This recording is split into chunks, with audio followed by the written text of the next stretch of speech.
You post a tip on Monday, a photo on Wednesday, then Friday comes around and you throw in an offer because someone once said promotional posts perform better at the end of the week.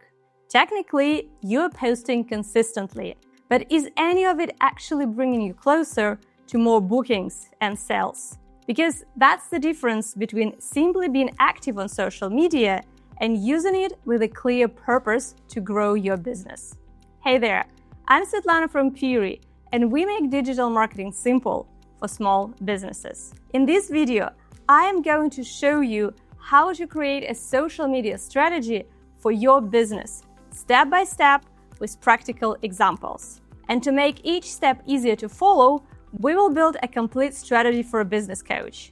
A good social media strategy helps you answer a few important questions. What are you trying to achieve? Who are you trying to reach? What should you post? And how will any of it help you get more clients? Without that clarity, it's very easy to spend hours creating content that looks fine but doesn't really lead anywhere. Do you see what I mean? Let's look at two Instagram feeds side by side. Feed A, a motivational quote, a random office photo, a generic tip, and a sales graphic. Feed B, a post that solves one real problem, a client result, a look behind the scenes, and a clear invitation to book. Feed B isn't necessarily prettier, but it has a purpose. That's the difference. Step 1, give social media one job. Before you plan a single post, answer one question. What job does social media need to do for your business right now? That comes before the content calendar, the posting schedule, any of it. Your marketing plan already sets out what your marketing needs to achieve. If you haven't created one yet, we have a full video on that linked above. Start by looking at your marketing goals and decide which one social media should support. Then, make it more specific so you know exactly what to do. For our business coach, one of the marketing goals is to attract 8 new clients over the next 3 months. The job of social media is more focused. Build trust with first-time business owners and generate 20 discovery call inquiries that could lead to those 8 new clients. So take a second and fill in this sentence. We will use social media to help us, and then insert your goal. And if your first instinct is get more followers, push a layer deeper. Followers only matter once you know what you want them to actually do. Step 2, identify what your customer needs. Your marketing plan already defines who you're talking to. Here, we're narrowing that further. What does that person need to see, understand, or believe before they take the next step? For the coach, your audience is first-time service business owners trying to land clients consistently. Before any of them book a call, they need to see that she genuinely understands small business, that coaching produces measurable results, and that she has helped someone in a similar spot before. Every piece of content should chip away at one of those 3. So before you make a post, ask, what does my customer need from me right now? Step 3, audit what you're already doing. Before building anything new, go back through your last 2 or 3 months of posts. Which ones attract new people? Which got real engagement like saves, thoughtful comments, questions, maybe inquiries, not just quick like? And which posts actually send someone to your website, DMs, or booking page? Then ask the harder questions. Does your profile make it obvious who you help? Is there an easy, visible way to book or inquire? Does what's on your page actually match with what you deliver in person? Don't move on until you know where you stand. Step 4, review your competitors. Look at 2 or 3 businesses similar to yours. Skip the urge to copy their best performing posts. That is a shortcut to sounding like everyone else. Look instead for the questions their audience keeps asking and topics none of them are covering. When our coach checks out her competitors, she noticed that they all post endless think bigger advice, but none explains something basic like how to price a service, what a discovery call involves, or how long it typically takes to see results. That's her opportunity to answer the questions everyone else ignores. Step 5, choose 3 or 4 content pillars. A content pillar is a repeatable subject with a clear job attached to it. Most small businesses do fine with 4: education, proof, connection, and conversion. We have created a separate video with post ideas. You can check it out when you need some more inspiration. But now, let's talk about the framework.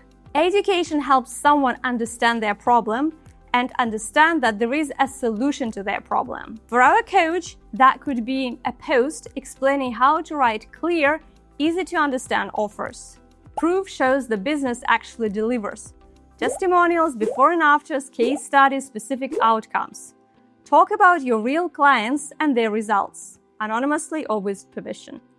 Our coach could share how one client went from relying on the occasional referral to booking 10 qualified discovery calls in 1 month after clarifying her offer and creating a more consistent way to follow up with leads. That one result is more convincing than any generic content could ever be.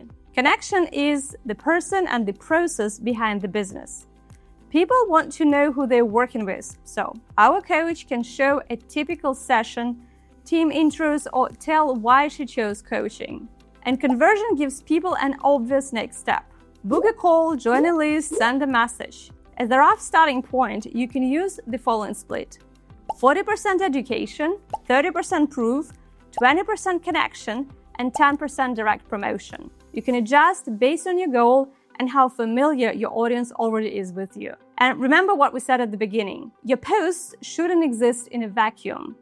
Each one should play a clear role in your wider strategy, whether that's attracting the right people, building trust, or encouraging the next step. For our coach, a video about inconsistent leads might send some people to her profile, then to a free checklist, onto her email list, and eventually to a discovery call. Not every post needs to sell, but you should always know how it supports your goal and where it takes the viewer next in their customer journey. Step 6, set a realistic publishing rhythm.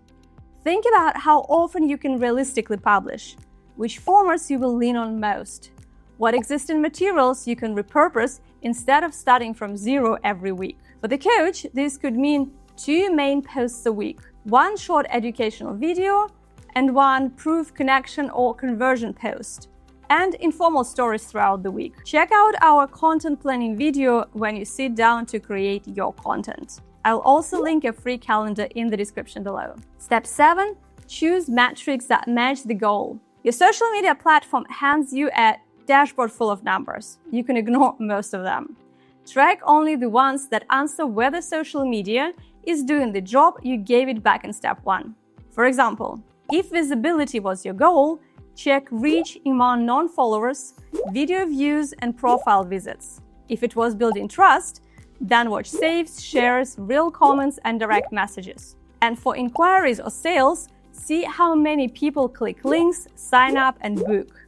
For the goals we set for our coach, this means clicks to her booking page, direct messages about coaching, discovery calls she can trace back to social media, and how many of those calls turned into paying customers. And a word of caution: it is rarely possible to trace an inquiry back to one specific post because people usually see several pieces of content before they feel ready to reach out. So instead of trying to prove that one post generated a lead, look for patterns over time. Which types of topics attract the right people? Which ones encourage profile visits or conversations, and whether social media is contributing to more inquiries overall. Here's the entire thing in one page. Business goal: 8 new clients in 3 months. Job of the social media: build trust with first-time business owners, generate 20 discovery call inquiries. Content pillars: education, proof, connection, conversion. Customer path: post, profile, free checklist, email follow-up, discovery call.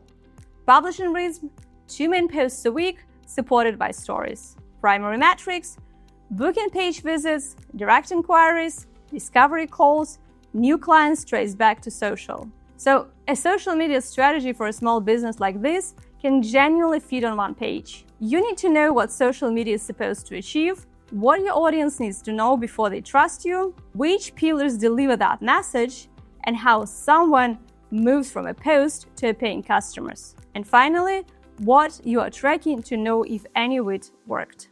Once those things are decided, the actual posting gets a lot easier. Every piece of content finally has a job, instead of just filling a gap in your calendar.